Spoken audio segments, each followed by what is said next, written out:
දෙවනින්ම කතාවට ආදරයෙන් පිළිගන්නවා. ඉතින් මම අද වීඩියෝ එක තුලින් ඔයත් එක්ක කතා කිරීමට බලාපොරොත්තු වෙන්නේ මෙන්න මේ වගේ කාරණාවක් සම්බන්ධයෙන්.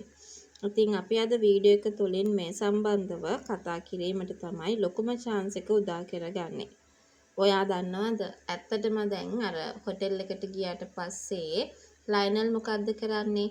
ලයනල් අනිවාර්යෙන් තමන්ව බේර ගන්න ඕන නිසා මේ වෙලාවේදී ෂෙහාන්ව පාවල දෙන එක විශේෂයෙන්ම එමාව පාවල දෙන එක අපිට බලාපොරොත්තු වෙන්න පුළුවන්. ඊට පස්සේ මේ දේවල් වලදී ඇත්තටම කියනවා නම් ලොකු වැරදිකාරයෙක් බවට තමන්ගේ පුතා පත් වෙනකොට මේ දේවල් ඉවසගෙන ඉන්න පුළුවන් තැනකට ඇවිත් නැහැ කියන කතාව ගැන මම මේ වෙලාවේදී ඔයත් එක්කම සිහිපත් කරන්නට බලාපොරොත්තු වෙනවා කියන දේ ගැන තමයි අද වීඩියෝ එක තුල අපිට කතා කරන්න පුළුවන්කම තියෙන්නේ. ඉතින් කොහොම වුණත් අපිට දැන් තව දෙයක් ඔයත් එක්කම මතක් කරන්න පුළුවන්කම තියෙනවා.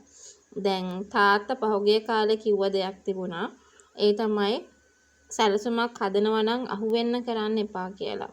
මොකද එහෙම අහුවෙන්න කරොත් වෙන්නේ මොකක්ද කියන එකත් පැහැදිලි කරලා දෙන්නට කටයුතු කරා කියන දේ ගැන තමයි අද වීඩියෝ එක හරහා අපි හැමෝම මතක් කරන්නට උවමනාවක් තියාගත්තේ කියන කතාව ගැන. මම මේ වෙලාවේදී ඔයත් එක්ක සිහිපත් කරන්නට කැමති වෙනවා කියන කාරණාව තමයි අද වීඩියෝ එක හරහා කියන්නටම වෙන්නේ. කොහොම වුණත් ඉදිරියට මම දැන් මෙන්න මේ වගේ කතාවක් මතක් කරන්නට සිහිපත් කරන්නට අවස්ථාවක් එල්ල කරගන්නවා කියන කතාව ගැන තමයි අද වීඩියෝ එක හරහා මට මේ මොහොතේදී කියන්න වෙන්නේ.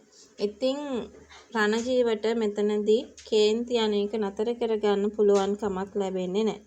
ඇත්තටම රණජීව මේ වෙලාවේදී හිතන්නේ වෙන කිසිම දෙයක් ගැන නෙවෙයි කියන කතාව ගැන මම මෙතනදී ඔයත් එක්කම එකතු වෙලා කතා කරන්නට බලාපොරොත්තු වෙනවා. ඔයා දන්නවද?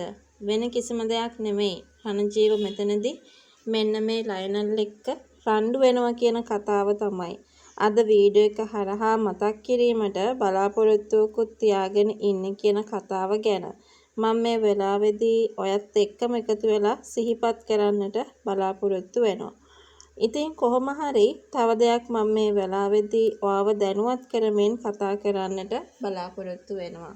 ලයනල්ට පහර දෙන්න පවා ඉදිරියට කටයුතු කරනවා කියන දේ ගැන තමයි අද වීඩියෝ එක හරහා මට වගේම ඔයාටත් මේ වෙලාවේදී කතා කරන්නට පුළුවන් කමක් ලැබෙන්නේ කියන කතාව ගැන මම අද වීඩියෝ එක හරහාම ඔයත් එක්ක එකතු වෙලා කතා කරන්නට බලාපොරොත්තුවක් තියාගෙන ඉන්නවා කියන කතාව ගැන අද වීඩියෝ එක හරහා සිහිපත් කරන්නටත් බලාපොරොත්තුවක් තියාගෙන ඉන්නවා කියන දේ ගැන අද අපි මේ වෙලාවේදී කතා කරනවා.